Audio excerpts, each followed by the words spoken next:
Olá, no ES em Debate de hoje vamos falar sobre pessoas desaparecidas. Nós começamos este programa com um trecho do documentário Desaparecido Político, do cineasta Orlando Bonfim Neto. Trata-se da visão dos familiares do jornalista e advogado Orlando Bonfim, militante do Partido Comunista Brasileiro, desaparecido em 1975, no período da ditadura militar.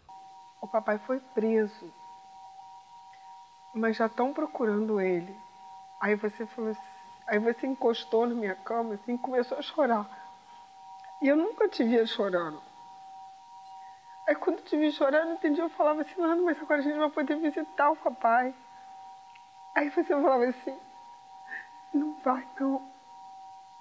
Nós mandamos cartas para as pessoas, né, para os políticos, para o senador, para o Magalhães Pinto, que era um amigo pessoal dele, cartas para a imprensa, os grupos de anistia internacional, no sentido de tentar preservar a vida dele na prisão. Muitos anos mais tarde, saiu uma edição da revista Veja, com declarações do ex-sargento Marival Chaves, em que ele contava a história de vários desaparecimentos, e aí contava uma história que nós acreditamos e continuamos até hoje acreditando nela, de que ele teria sido sequestrado no Rio por forças paralelas da repressão, tinha sido levado para um sítio clandestino em São Paulo, tinha sido torturado até a morte e jogado no rio. Nós questionávamos ele como é que ele sabia disso, que ele seria também um torturador. Ele dizia que ele não era torturador, ele só anotava as coisas que aconteciam, né? Ou seja, há documentos que não foram revelados nunca, mas que dizem, né, como é que ele foi, porque tinha ali um oficial, um sargento do Exército que fazia as anotações do que estava acontecendo.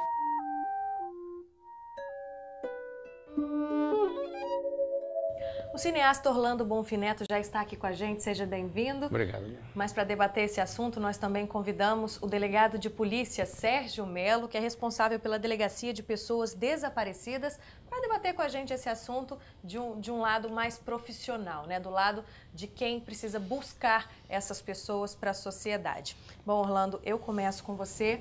Conta pra gente um pouquinho da história do seu pai, por que ele entrou para esse rol das pessoas desaparecidas na época da ditadura. Meu pai era um político, era uma pessoa humanista, era uma pessoa pacifista, quer dizer, ele sempre foi contra a luta armada, em todos os momentos, desde o início da história dele, ele comprovou isso a vida inteira. E era uma pessoa muito querida por todo mundo, né? Era um político, era do chamado Partidão, que era o Partido Comunista Brasileiro, né? E no exercício da profissão dele, ele também foi uma pessoa extremamente exitosa, né? Ele, muito jovem, ele já, com menos de 20 anos, ele era chefe da redação de um dos jornais mais importantes do país, em Minas Gerais, o Estado de Minas, né? O que já era uma demonstração da característica dele. Ele se formou em Direito lá em Minas Gerais, saiu daqui do Espírito Santo para estudar Direito em Belo Horizonte. Teve um êxito muito grande, com menos de 25 anos, ele já era um advogado rico, muito rico, e que, assim que se sentiu firme no exercício da profissão dele, tanto de jornalista como de advogado, ele resolveu vender praticamente toda a sua fortuna adquirida em pouco tempo para montar o jornal do partido em Minas Gerais. E virou um advogado sindicalista na defesa, principalmente dos operários das minas de Conselheiro Lafayette, que eram exploradas por uma empresa inglesa e que já naquela época também era muito cruel com seus empregados na extração dos metais em Minas, né? E ele, com essa história, né, ele foi depois chamado para o Rio de Janeiro, para a direção do partido, para fazer o jornal do Partido Nacional. E com isso ele se tornou uma pessoa não só uma conhecida, Partido Jornal, Visada também, né? E muito visada. Uma coisa que é marcante nesse processo, quando a gente começou a fazer a busca dele, tentar encontrar ele já em 75, assim, quando ele foi capturado, né, depois de passar 11 anos clandestino, né, de 64 com golpe militar até 75, né, nós saímos em busca das pessoas e eu tive com Magalhães Pinto, por exemplo, que era um político de direita, mas que era muito amigo dele, um amigo pessoal. Ele me recebeu imediatamente quando eu pedi para falar com ele. Cheguei em Brasília, né, lá no gabinete, ele mandou sair todo mundo, me levou para a sala dele lá no final do gabinete dele, começou a falar comigo, pô, mas o Bonfim, o Orlando, e começou a chorar. Ali o homem civil, naquela época, mais forte do país, ele estava na minha frente, eu sentado ali, tentando conversar com ele, ele chorando na minha frente, né? E é uma situação aí já é uma tragédia, esse momento do país, quando a ditadura resolve liquidar fisicamente, né, com todos os diretores, todos os partidários, todas as pessoas do Partido Comunista Brasileiro, e principalmente com a direção. Né? Meu pai era a segunda pessoa mais importante do partido, né, na escala da direção. Né? E isso se tornou uma política de Estado imposta pelos militares. Né? Não era mais só prender, torturar, não. Era prender, torturar, matar, esquartejar e desaparecer com as pessoas. Bom, doutor Sérgio, nós não vivemos mais nessa época, né? Felizmente. Felizmente, né, Carol? Não, felizmente, nós não temos mais o desprazer de nos confrontarmos com situações dessa natureza. Né? Eu ainda, aqui, ouvindo a história do nosso cineasta aí, me recorda, me traz algumas recordações, porque eu inicio a minha carreira profissional ainda no período de transição, início de perda de força do regime ditatorial. Eu entro para a Polícia Militar do Rio de Janeiro em 1975. Então, nessa época, nós ainda tínhamos um domínio bastante significativo, né, das intenções menos republicanas e mais beligerantes, mais militares. Né?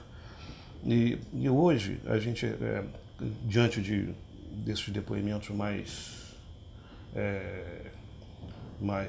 emocionados, a gente percebe a importância que tem, né, não pela natureza do desaparecimento que trata o nosso cineasta, mas a importância que tem para o sentimento das pessoas, dos familiares, o trabalho da Delegacia de Pessoas Desaparecidas.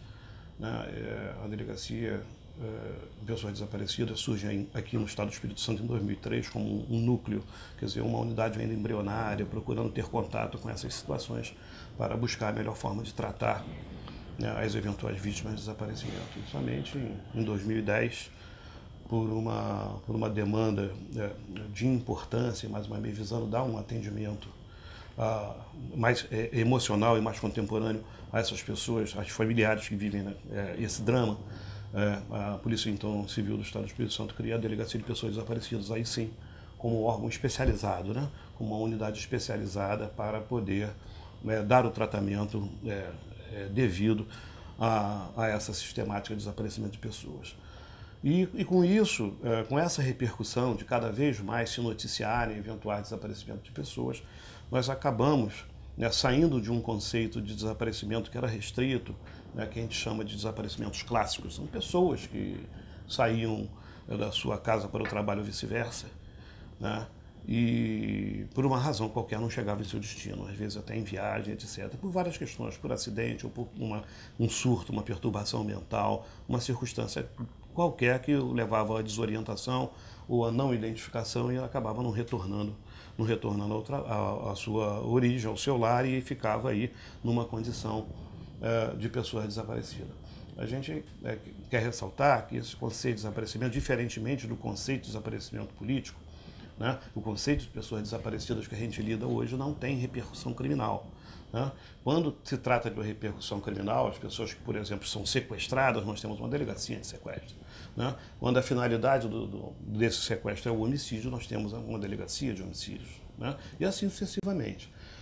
A delegacia só trata de hipóteses de desaparecimento sem uma repercussão na esfera criminal, né? Mas ainda assim, né, como nós não podemos nos furtar a quaisquer notícias que nos procurem de familiares que se encontram num drama que se assemelha, independente de ser criminoso ou não ser criminoso, né, se assemelha ao drama de uma pessoa, de um ente querido que está desaparecido, nós vamos dar esse tratamento e iniciamos os nossos registros. Quem são os desaparecidos desse milênio, doutor? Olha só, uma das atribuições da delegacia é manter atualizado um cadastro, né, um cadastro de pessoas em situação de desaparecimento. Isso no estado inteiro, e isso evidentemente nos gera números estatísticos. A gente tem uma concentração importante em duas faixas etárias. Nós dividimos a nossa estatística por grupo de idade, faixa etária, e por sexo. E também por região, né? Por região de desaparecimento, embora isso não tenha assim, muita significância para a nossa atuação. Mas a faixa etária, né, e o sexo, né, nós temos uma concentração de registros na população dos adultos de sexo masculino. Essas pessoas é que frequentemente noticiam mais desaparecimentos. E aí por diversos motivos, né? São multifatoriais, desde os motivos mais bizarros até, como por exemplo, pessoas que são encontradas em motéis, até o endividamento, também circunstâncias que levam as pessoas a se ausentarem por vontade própria. Agora, comumente, essas pessoas mais adultas e até muitas vezes alcançando uma faixa etária mais avançada, acabam desaparecendo por situações clássicas de perturbação mental, né, de desorientação qualquer, ou até por acidente, né, sair do destino do Espírito Santo com destino a Belo Horizonte, por exemplo, e não chega, e a gente acaba tendo nesse processo aí um acidente em que foram vitimadas as pessoas e por isso estavam naquela situação de desaparecidos. Né? A outra concentração importante que a gente tem de destaque no nosso controle estatístico são, infelizmente, as adolescentes do sexo feminino. Né? Nessa faixa etária, né, nós encontramos uma concentração de registro muito importante. Fogem de casa, elas? Exatamente. Né? Como nós já estamos falando há um tempo, o conceito de desaparecimento acabou ganhando uma amplitude muito grande. Então, na verdade, nós temos uma cifra importante, um percentual importante desses registros que são feitos, na verdade, são históricos de evasão, são históricos de fuga. E essas adolescentes, as adolescentes do sexo feminino, elas são campeãs nesse processo. Né? E aí também por vários motivos. Né? A gente pode citar assim 4 motivos de destaque, de relevância. Por exemplo, a questão da violência doméstica. Os pais, né, que vivem em situação de violência doméstica, violência física, muitas vezes adolescentes não suportando mais aquela convivência, naquela situação de violência acaba saindo com um destino ignorado, não informa para onde vai. Né? A situação do envolvimento com drogas. Né? Às vezes o envolvimento não é de uso nem de tráfico, nem com crime, mas se envolve com o criminoso, que se envolve com o traficante. A necessidade que o traficante tem de migrar para determinado local, ela acaba acompanhando. Outras vezes o envolvimento amoroso puro e simples, que hoje veiculado pelas redes sociais, internet, etc., elas acabam se envolvendo na ânsia de conhecer outras pessoas, acabam se ausentando de casa. E outro histórico de fuga, também muito importante, diz respeito, inclusive, à questão do próprio exercício do poder familiar dos pais. Os pais, né, exercendo o seu poder familiar e o seu dever, a sua obrigação de vigilância constante na situação de convivência desse adolescente, né, acaba determinando que, em busca de uma liberdade maior, ela acabe se ausentando do lar. Doutor, a gente volta com esse assunto daqui a pouquinho. Peço licença a vocês. A gente vai para um breve intervalo e volta já.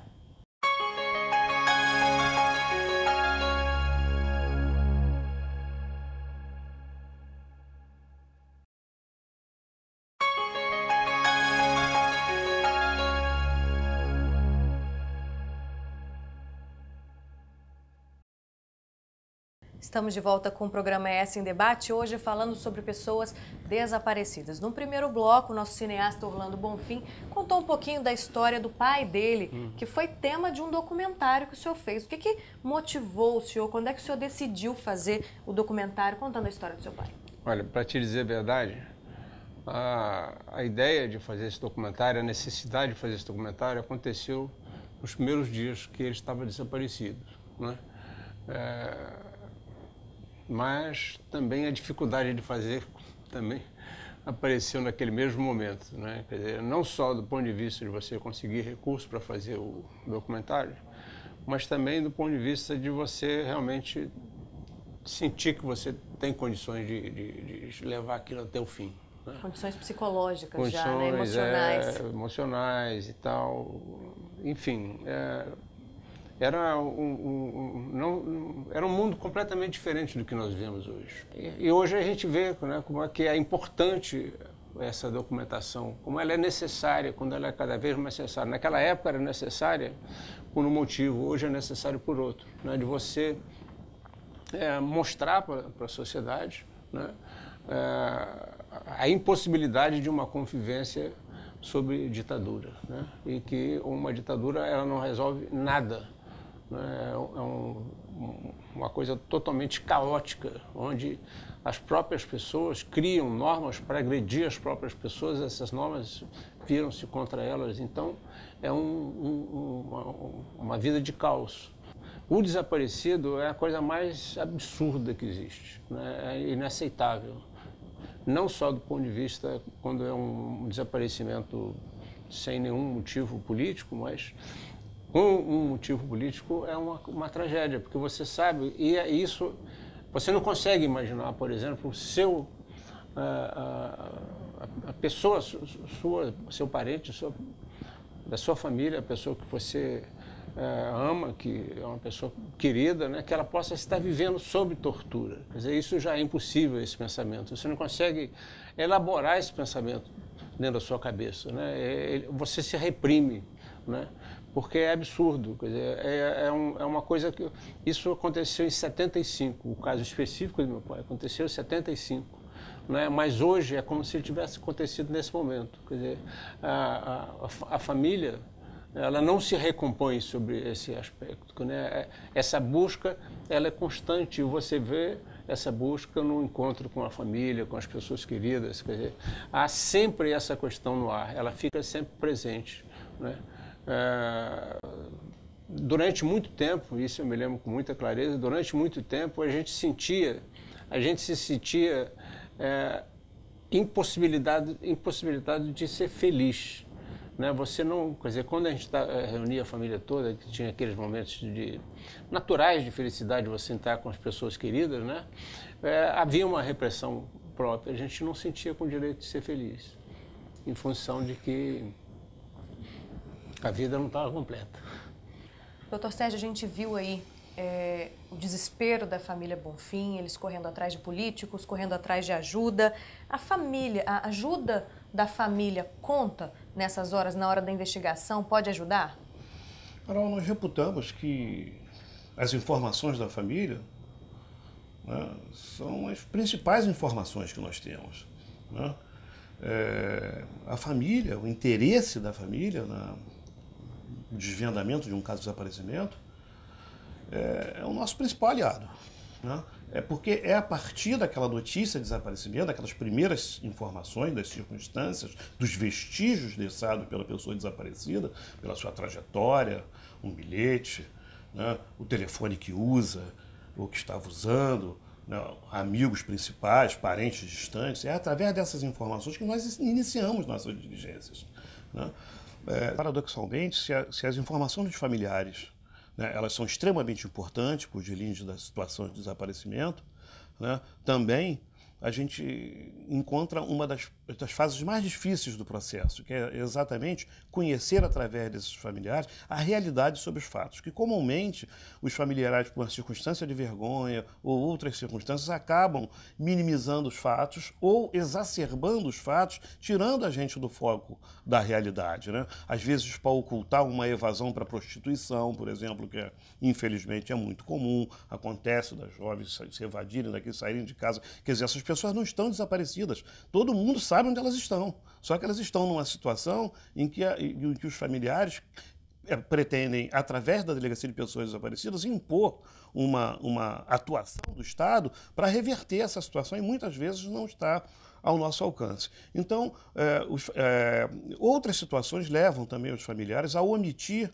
ou a criar determinadas circunstâncias, como relacionar isso com algum tipo de crime, por exemplo, infelizmente o mais comum, o homicídio, né, para poder isso pesar na hora da decisão da autoridade de iniciar as investigações. E na maioria dos casos, a gente lá na solução dos problemas, né, quando nós encontramos a pessoa, ou há notícias de desaparecimento, ou nós procuramos saber sobre a motivação, que na verdade é o que fecha o nosso processo, não é só encontrar, mas saber o que aconteceu, né? Quando a gente chega nesse aspecto, a gente vê que os fatos eles divergem em muito das notícias iniciais. Então, se nós dependemos extremamente da informação dos familiares, por outro lado, as informações dos familiares nem sempre retratam com fidelidade a ocorrência. Isso é o que mais atrapalha a investigação? Sem dúvida atrapalha muito, porque a informação que trabalha com questões técnicas acaba ficando bêbada, né? Nós temos hoje a tecnologia muito a nosso favor. Então, um número de telefone que está sendo usado pela pessoa é muito importante. Se esse telefone for omitido, por exemplo, né, a gente já tem uma dificuldade maior, né? O último contato que a pessoa fez, o último local que ela esteve, em que circunstância que ela desapareceu na realidade, porque muitas das vezes, como a gente sabe que tem uma quantidade muito grande de desaparecimentos que são evasão, os pais ou noticiantes ou responsáveis sabem, né, os motivos reais que levaram àquela ausência, àquela evasão, aquele desaparecimento, muitas vezes sabem até onde as pessoas se encontram. No caso específico das jovens, das adolescentes do sexo feminino, né? E buscam, ainda assim, o registro com essa qualidade de pessoa desaparecida e nos procuram no sentido de auxiliar. Nós esgotamos todas as nossas energias no sentido de ajudar a quem quer que seja. Mas não podemos dizer que são fiéis, por exemplo. Quase 1000 pessoas desaparecem no estado do Espírito Santo todo ano. Menos verdade. O número de registros beira aí aos 1000, sendo que o número de encontrados se aproxima aí de 800, 900 pessoas. Eu tenho aqui dados da Polícia Civil em 2012, dados estatísticos por região, aqui na região metropolitana, né? Foram só em 2012 996 desaparecidos, mas também tem o resultado do trabalho da delegacia, sim, né, que desses 996, 782 pessoas foram encontradas. Eu queria saber do senhor se existe alguma forma de prevenir para que esse número não seja tão alto.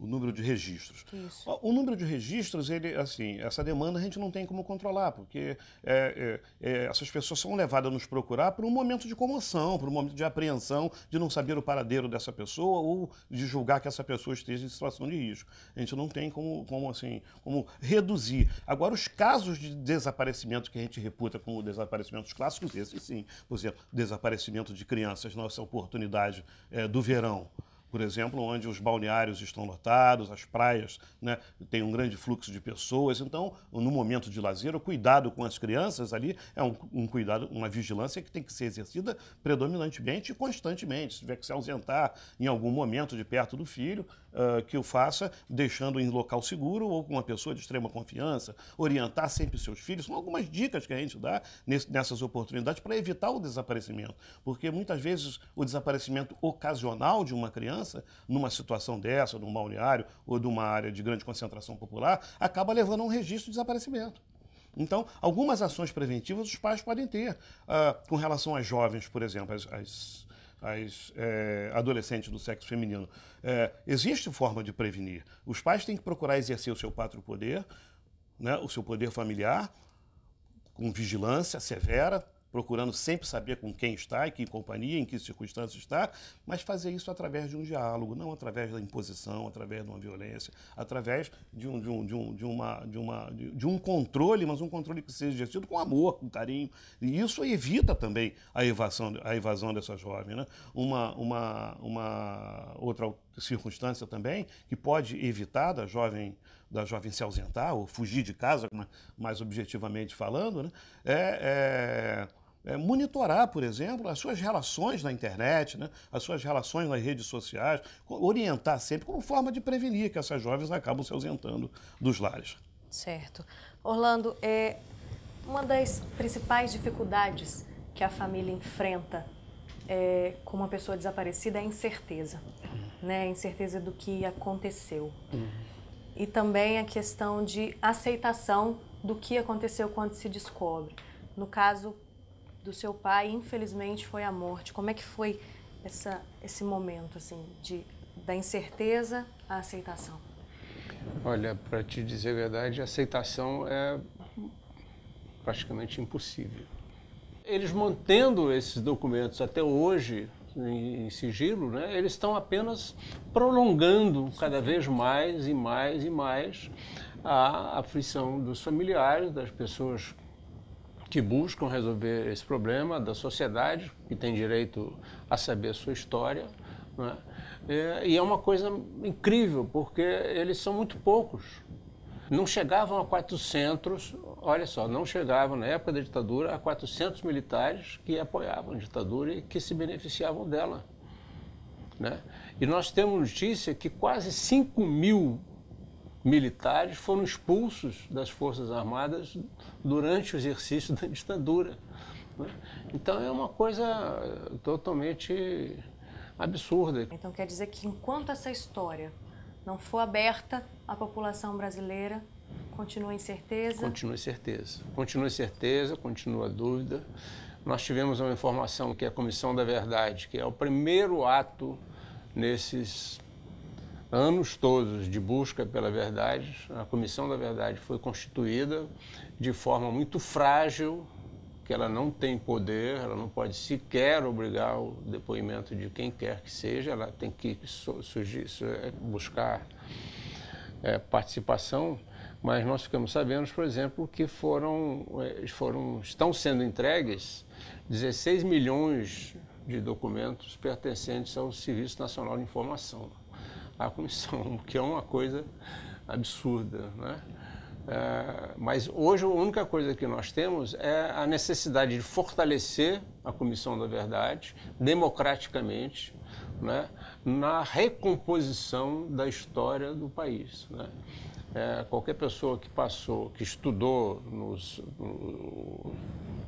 educação fundamental deve se lembrar, né, que a história estava sendo substituída pelas obrigações cívicas, né? Tinha até um nome técnico para essa matéria que dizia que você tinha que bater continência, você tinha que cantar o hino nacional, você tinha que se comportar disso, daquele jeito. Orientação então, moral e cívica, eu acho alguma coisa desse jeito, que substituiu a história verdadeira do país, né? Esse ufanismo militar. E o que nós temos hoje é isso, né? Agregar pessoas cada vez mais para que essa história seja contada e vá para os livros de história, que é um direito mínimo que a sociedade tem a respeito do seu próprio destino, democraticamente, né? E essa é a questão que a gente tem que falar sempre. O exercício da política tem que ser democrático, tem que ser ético, né? Essa luta ética ela é muito compreendida hoje, nessa luta contra os desmontes políticos, mas essa ética tem que ser total, né? Você não pode permitir que a história continue e permaneça escondida. Ok, Orlando. Doutor, o nosso tempo já está se esgotando. Eu queria perguntar ao senhor só se existe... Existe. Qual é o canal de denúncia que a pessoa que acha que tem um desaparecido... Aliás, o senhor disse que é preciso ter certeza de que a pessoa, ter convicção de que a pessoa está desaparecida para então fazer a denúncia, para não botar o pessoal da polícia atrás de uma pessoa que pode, de repente, estar na casa de um amigo, né? É verdade. E aí vai até um alerta, Carol. Muitas desses históricos de evasão, principalmente das adolescentes, elas acabam indo realmente para casa de um amigo. Então, essas pessoas também, esses pais aí das amigas que recebem essas pessoas nessa situação de evasão, devem procurar, se não quiser procurar diretamente a família, pode nos procurar que a gente ajuda a encaminhar uma solução adequada para isso, né? Nas circunstâncias de um desaparecimento, então, os familiares, na oportunidade que tiverem convicção de que realmente se trata de desaparecimento, devem procurar a polícia. Se for uma situação imediata de intervenção, através do telefone 190, que é o telefone da Segurança Pública para emergências. Se for fora dessa situação de emergência, a Delegacia de Pessoas Desaparecidas, qualquer orientação, através do número 3137-9065. Bom, eu agradeço a presença dos senhores aqui no nosso programa. Nós agradecemos muito mesmo. Nós que agradecemos a oportunidade. Ok. O ES em Debate de hoje fica por aqui, mas eu te espero no nosso próximo encontro. Continue com a nossa programação, TV Assembleia, Canal Cidadão.